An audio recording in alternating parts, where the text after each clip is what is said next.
he was sending across to all the citizens. Ladies and gentlemen, we have a very special guest joining us now, is Mr. Mohandas Pai.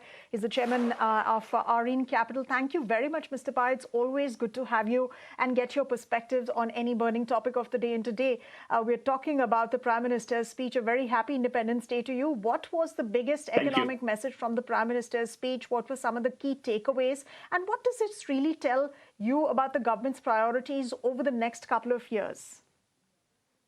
Well, the biggest takeaway is that economic growth and economic reform is the centerpiece of our national strategy. Viksit Bharat is the goal that we want to achieve. We want to make sure that all Indians have a good quality of life. They'll be able to achieve their dreams. There'll be no want in this country. And he wants to develop this country. His commitment to development, commitment to Viksit Bharat, and commitment to the many facets of Viksit Bharat is remarkable. It's a continuum of what he has done. And in the next 10, 20 years, we shall do much, much more as we go along because we have built a strong base. So I think the whole focus is on growth, on creating jobs for the young people and making sure that we have a great quality of life for everybody, the elimination of poverty and also investment, etc. And to make sure that India gets her primacy in the Committee of Nations. I think it's very important because we are 17% of humanity. And we have to participate in reshaping the world. So I think everything that he has said is about India's future, India's growth, and the bright future we want to give to young people and the investments we're going to make, all the programs he has done and how he's going to scale it up. And I think we should be close to $10 trillion in GDP in the next 10 years to start. Absolutely, Mr. Pai. We'll have to see how all of those plans really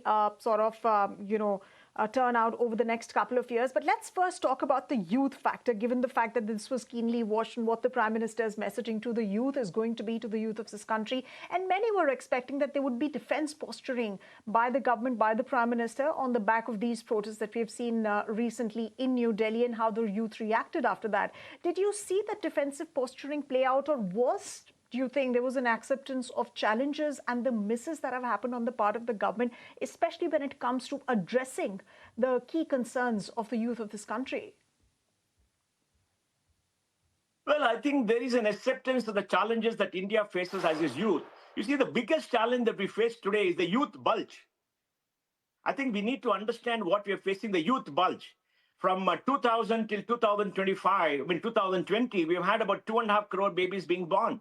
So every year, 2.5 crores young people will attain the age of 21.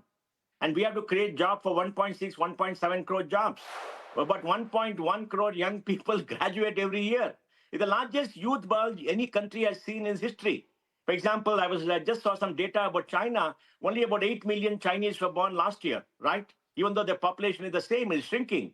China's population is shrinking. Our population is still growing. Large numbers of young people are coming. And the frustration of the youth at not getting their rightful place were played out in Delhi. It's got nothing to do with the cockroaches and others. It's got to do with the fact that there is anger and frustration of young people. I think Prime Minister has acknowledged that. And he has said he's going to do something. All these programs are going to, make sure that great jobs. But what I would like the Prime Minister to do is to come out with a large program to incentivize job creation. What is the biggest challenge for us today as a country? To give Absolutely. good quality job for young people.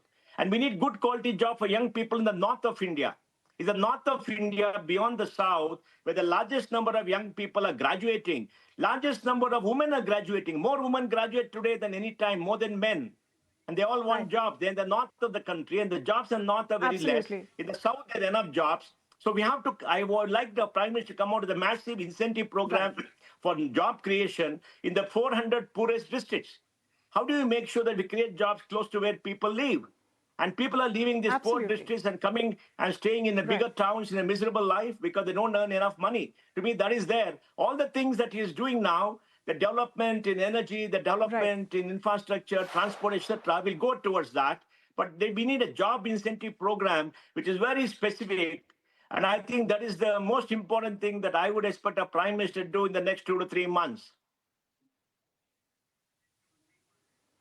Absolutely, Mr. Pai. Now, we do have a large domestic dividend, like you said, but of course, there is that much more need of jobs as well in the country, given the fact that there are global shifts, not just in the labor markets that are happening, but also global shifts in how, power centers and how they are changing. They are also happening, and how technology is changing. So, let me ask you a question on technology. It will, of course, be interesting to see, what the government does to sort of prioritize job creation in the country, although he did speak about startup and supporting more startups and, of course, creating more pools of capital, skilling people in AI and these advanced technologies. But let me ask you about AI.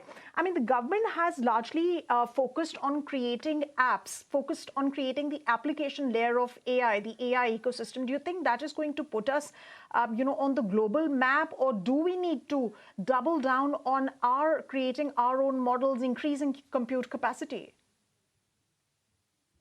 Well, I think let me give a leg up on what is happening. There are 5 facets to AI. We need power. We're getting enough power. We have a transmission problem. We'll solve that. The second layer is we need to make sure that we have the chip ecosystem. We don't have the chip ecosystem. We got 350,000 chip designers, testers. The 2 nanometer chip for AMD is being designed in Bangalore, but we don't have a NVIDIA. Nobody's got an NVIDIA except maybe China in the next 2 years, the United States. The third is the hyper cloud. We don't have hyper cloud, but now Sarvam and others are going to create bigger cloud, Sarvam and others are going to create bigger LLMs. They're going to create bigger LLMs because we can use open source to create LLMs at a low cost. That's going to happen. We're going to create small learning models, SLMs too. And hypercloud, we got 2 gigawatts going up to 10 gigawatts by 2030. So that is a solved problem. On top layer is what we need applications. And India will be a dominant player in applications because in all other areas, you require huge investments, which you don't have.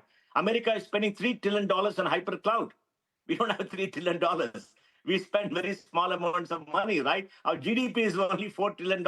We don't have the money, but we are going to have enough hypercloud capacity. We're going to have SLMs. We're going to have open source LLMs like China has done, and it's a very low cost. Now, many companies in Bangalore are working on it. They're trying to do it. We got to do. But what we need today is at least 50,000 crores a year of capital for innovators. We need 50,000 crores a year to be spent on young companies in all deep tech areas of technology for giving capital. We don't have the capital. The capital that we have is too small. That ANRI has got capital, but it's too small. They're doing it, Right. good job, So, but we need more. so if For I may interject example, you. we spend, Right. yeah, yeah. Right. So, if I may interject you Yes. here on the Tell me. capital creation point of view, because when you talk about deep tech, it needs large pools of capital. Similarly, for the India semiconductor mission, many compare it to what's happening in China, what's happening in the United States, that their budgets are larger. But when we talk about creating pools of capital for startups, for these deep tech companies, how do you think the government can prioritize that, and what policy changes are sort of needed to drive more capital into the country? Well, I think the first policy change that we need is to make sure that government is promised to invest 50,000 crores a year to give capital to deep tech, along with private sector. That will be the source capital. And I think today we spend 10 lakh crores a year on giving subsidies to poor people, both the state and the center. So the union government has to do the point number one. Second, we have to make sure that we create markets for our startups. See, the tragedy is we've got many, many deep tech companies, but the market is largely defense and government. We've got to ease the process. The process is so tough. And the state governments don't allow you to come. They talk about it, they sympathize, they don't do that. We got to create markets. We got to give them some grants for creating markets. Defense sector has to scale up to call them this happening, but we got to do it in a matter of scale. And the third thing that we have to do is to make sure that ease the process of getting capital. For example, for foreign capital to come into startups and others is still a long documentation. There's a lot of documentation, there's a lot of mess that happens, there's a lot of harassment because of foreign regulations, and the banking system is not very friendly for that because they're scared of the RBI. That whole process, the whole thing has to be eased up. We've been talking to the RBI, but RBI has to step up and government has to make sure. And the last thing that has to be done is we must make sure our long-term source of fund, like the insurance companies, invest more. I think it's very important to change the investment pattern. For example, you'll be surprised. Universities and endowment funds cannot invest in startups. Why don't you change the investment pattern so that 10% of the capital can go for startups, which is very important because that's what endowments do in the United States. 10% is not too much of money, and they will do well. I don't know why this government behaves like a nanny state in many ways. I think what we need today is a face-to-face talk with the Prime Minister so he understands what is required. where everybody says, yes, we'll do it, but they don't do it. And many of them are negative in Delhi. In the government sector, they're very negative. I think it's important to get over it. We need capital. We need a market. We need, for all the products that come out, we need a market. Because in the United States, if you have got a good product, the Pentagon will give you a market. They'll give you grants. They'll give you money. They'll buy from you. Government of US will buy from you. They'll invest in you. Right. They're very fast. They got deep programs. Right. So we got to do all that. So, right, sir. Yeah. Right, sir, but the Prime Minister did mention about the FTAs that we are creating. When it comes to creating global markets for India's products, of course, we need to focus on creating quality, but he did say that we are creating large markets for you, and particularly he highlighted MSMEs. No, that is there because we got FTAs for about $65 trillion of GDP. Maybe the US will come, there'll be another 35 trillion, there'll be 100 trillion. So we'll have everything, and it's helping very much. Yes, the government needs to be complimented for doing that. But that is for traditional industry. For startups who are smaller, they need a local market too, right? And there's a very, I've been working with startups for the last 13 years, 14 years. And I've seen them grow. It's very painful to grow in this country. You have an AI startup in Bangalore. You have an AI startup in SFO. The AI startup in SFO will grow 15, 20 times faster in 5 years than in Bangalore. Why is that? The market is very small.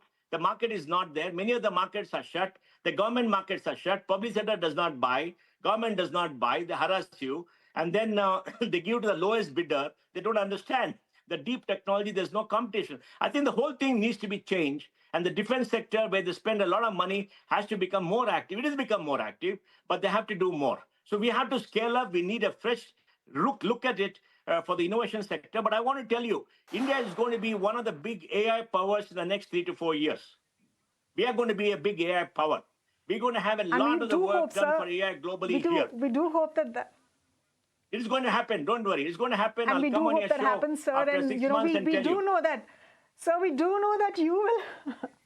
So we do know that you will have a large part to play as well. And of course, you have been speaking about for a very long period of time on expanding market for, deep tech and other emerging technology businesses. There needs to be a lot of focus on ease of doing business. And we need to create global companies from India for the world as a counterweight to big tech platforms that are currently dominating globally. But I'm given to understand that, sir, you don't have more time to sort of, continue with this conversation. So thank you very much once again for joining us here. Thank you. Thank you. Bye-bye.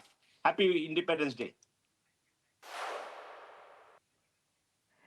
To you too, sir. All right, ladies and gentlemen, that was Mohandas Pai speaking about the Prime Minister's speech and what should be India's priorities, especially when we talk about technology sectors, semiconductor sector, and of course, manufacturing along with the startup ecosystem overall. We will be joined in by more such special guests, but that's coming up right after this very short break. Don't go anywhere and stay tuned to the special broadcast.